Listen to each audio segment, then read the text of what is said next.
ঢালিউডের cinema জগতে নতুন এক ট্রেন্ড দেখা দিয়েছে।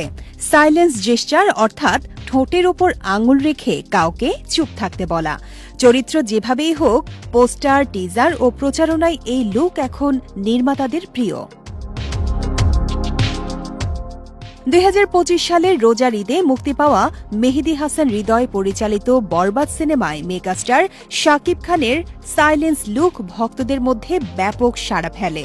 এরপর আসন্ন ঈদে মুক্তি পাওয়া অপু বিশ্বাসের দুর্বারের লুকেও তাকে ঠোঁটে আঙুল রেখে চুপ থাকার ভঙ্গিতে দেখা যায়।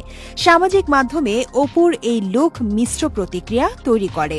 কেউ প্রশংসা করেছেন, কেউ শাকিব খানের লুকের নকল বলেও সমালোচনা করেছেন।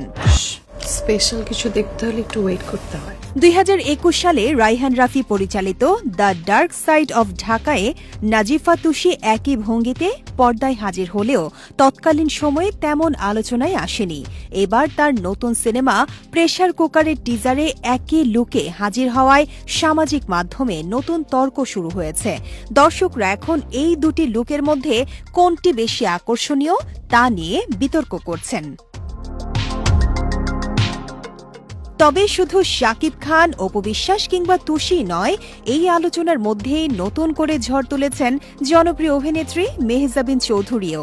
শিহাব শাহীন পরিচালিত ওটিটি সিরিজ ক্যাকটাসের টিজারে তার মার কাটারি অ্যাকশন লুকের সঙ্গে সাইলেন্স ভঙ্গি দর্শকদের রীতিমতো চমকে দিয়েছে।